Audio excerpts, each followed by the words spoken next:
जब कोई नेता देश के सबसे पवित्र ग्रंथ संविधान की शपथ लेकर मुख्यमंत्री की कुर्सी पर बैठता है, तो वो सिर्फ एक राजनेता नहीं रह जाता। वो इस देश की आत्मा, इसकी विविधता और इसकी न्यायप्रियता का प्रतिनिधि बन जाता है। उससे उम्मीद की जाती है कि उसका हर आदेश, हर निर्णय संविधान की भावना से निकलेगा। लेकिन उत्तर प्रदेश में क्या हो रहा है? क्या योगी आदित्यनाथ की सरकार उस संविधान को मानती है जिसे बाबा साहब अंबेडकर ने हमें दिया था? चंद्रशेखर आजाद कहते हैं, यहां संविधान नहीं, मनुस्मृति का शासन है। तानाशाही और मनुवादी सोच ने लोकतंत्र को कैद कर लिया है। आज जब आप उत्तर प्रदेश की गलियों में निकलते हैं, तो आपको कानून नहीं, डर दिखाई देता है। मुसलमानों को अपने धर्म का पालन करने से रोका जा रहा है। दलितों को न्याय मांगने पर जेल भेजा जा रहा है। पिछड़ों को सत्ता के गलियारों से बाहर धकेला जा रहा है। क्या यही है संविधान? आजाद की आवाज गूंजती है। उत्तर प्रदेश अब वो प्रदेश नहीं रहा जहां आर्टिकल 14 से लेकर 27 तक लागू होता है। यहां अब सत्ता के फैसले धर्म देखकर होते हैं, जात देखकर होते हैं। क्या किसी धर्म विशेष के लोगों को उनके धार्मिक और आर्थिक अधिकारों से वंचित करना संविधान का हिस्सा है? क्या यह न्याय है? क्या यह समानता है? नहीं, ये अन्याय है, ये भेदभाव है, ये उत्पीड़न है और इससे भी ज्यादा ये भारत के संविधान की आत्मा के साथ बल। बाबा साहब अंबेडकर ने कहा था, संविधान सिर्फ कागज का दस्तावेज नहीं है, ये जिंदा इंसान की तरह हर नागरिक में सांस लेता है। लेकिन योगी सरकार ने उस संविधान की सांसें रोक दी हैं, उसे मृत घोषित कर दिया है। उसकी जगह अब मनुस्मृति का जहर घोल दिया गया है, जो कहता है कि इंसान बराबर नहीं है।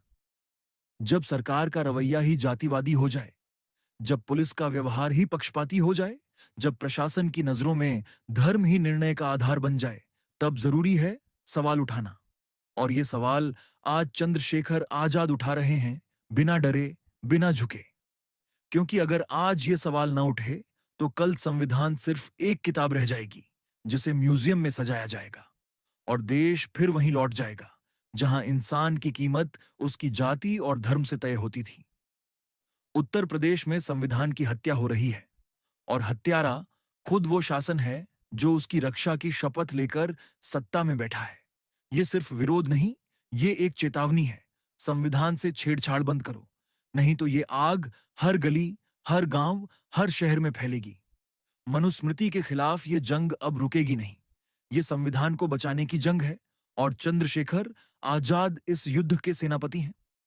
भारत का संविधान कहता है, हर नागरिक को धार्मिक स्वतंत्रता का अधिकार है, चाहे वो हिंदू हो या मुसलमान, सिख हो या ईसाई। धर्म, पूजा और आस्था, सबकी इज्जत बराबर होनी चाहिए। लेकिन उत्तर प्रदेश की सड़कों पर आपको संविधान का ये अनुच्छेद 25 और 26 कहीं दिखाई नहीं देता। वहां एक अलग ही नियम चलता है। एक ऐसा नियम जिसमें धर्म देखकर नियम बनाए जाते हैं, जात देखकर कानून लागू किए जाते हैं और आस्था के नाम पर सत्ता का चेहरा बदल जाता है।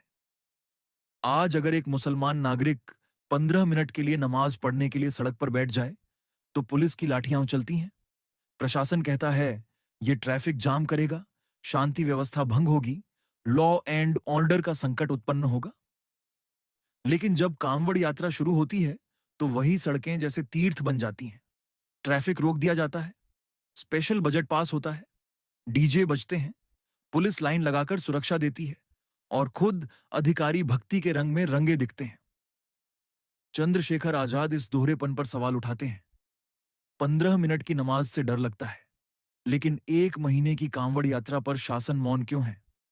क्या धर्म के नाम पर कानून बदलेगा? क्या संविधान अब सिर्फ एक समुदाय पर लागू होगा? यह सवाल केवल मुसलमानों का नहीं है। यह सवाल उस हर भारतीय का है जो संविधान में विश्वास रखता है। यह सवाल उस दलित का भी है जिसे आस्था के नाम पर सदियों तक मंदिरों से बाहर रखा गया।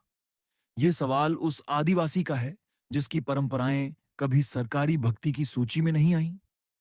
उत्तर प्रदेश की योगी सरकार ने आस्था को प्रशासनिक नीति बना लिया है और जब कोई धर्म राज्य की प्राथमिकता बन जाए, तब लोकतंत्र खत्म होने लगता है। आज सरकार को नमाज में दिक्कत है, कल किसी बौद्ध सभा में भी लॉ एंड ऑर्डर का हवाला देकर रोक लग सकती है।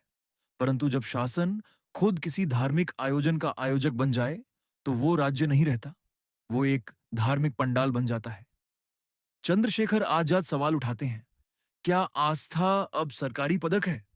क्या नमाज सिर्फ इसलिए गलत है क्योंकि वो अल्पसंख्यक की प्रार्थना है, और कांवड़ इसलिए महान है क्योंकि वो बहुसंख्यक का पर्व है?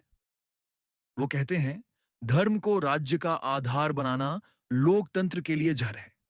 एक तरफ संविधान कहता है सब बराबर हैं, और दूसरी ओर योगी सरकार का व्यवहार बताता है कि कुछ ज्यादा बराबर हैं।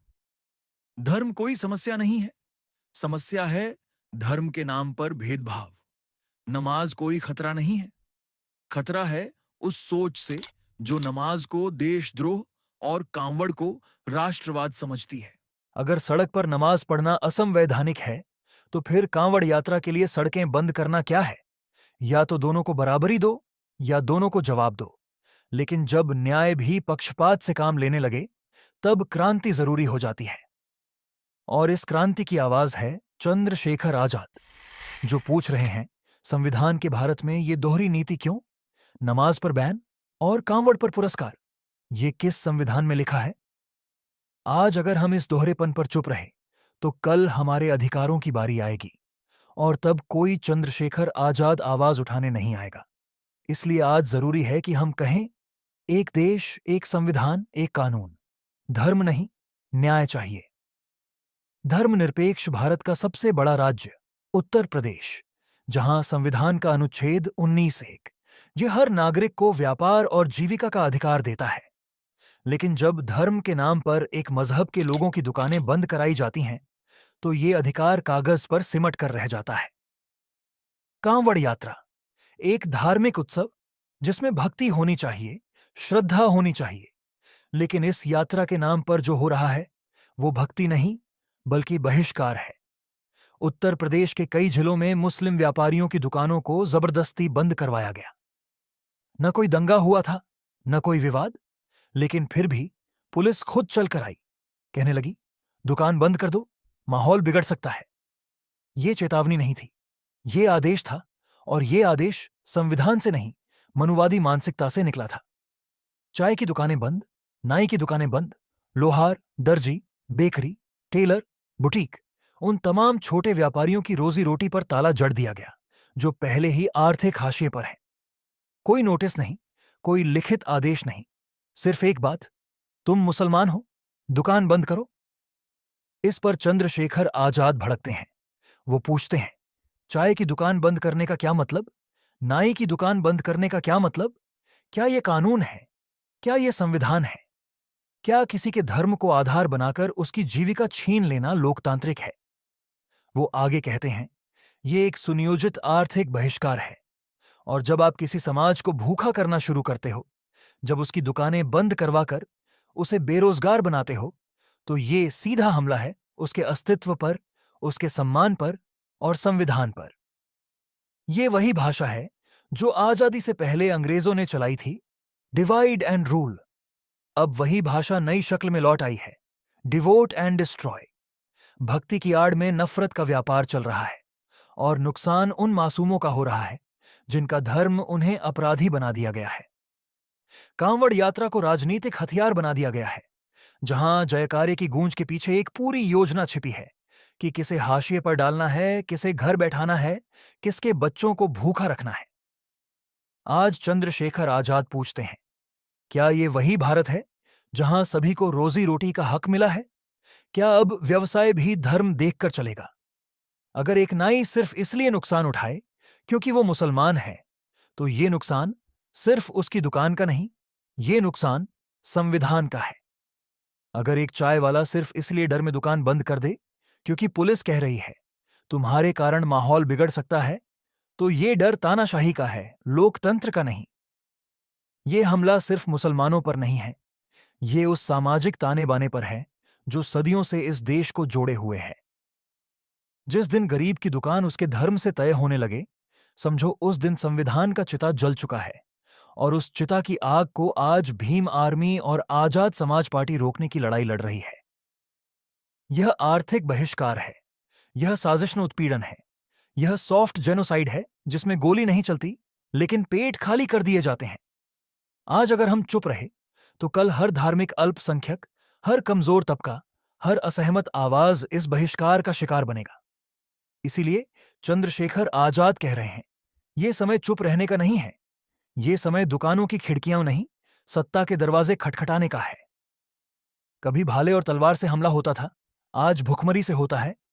कभी जात पूछकर मंदिर में रोका जाता था, अब जात और धर्म देखकर दुकान बंद कराई जाती है। भारत में एक नया शस्त्र निकला है, आर्थिक बहिष्कार। लंबे समय से सोशल मीडिया पर एक जहरीला नैरेटिव फैलाया जा रहा है, इनसे मत खरीदो, इनके होटल में मत जाओ, इनके रिक्शा में मत बैठो, इनके नाई की दुकान मत जाओ, और ये सब कुछ एक मजहब को टारगेट करके किया जा रहा है। पर अब ये काम सिर्फ ट्रोल आर्मी नहीं करती, अब ये काम सरकार कर रही है, पुलिस के जरिए, प्रशासन के जरिए, आदेश के जरिए। धार्मिक यात्राओं के नाम पर जिन मुसलमानों की दुकानें बंद कराई जा रही हैं, वो कोई अमीर उद्योगपति नहीं है, वो देश की वो रीढ़ हैं जो रोज कमाते हैं, तब जाकर उनके बच्चे 2 वक्त का खाना खाते हैं।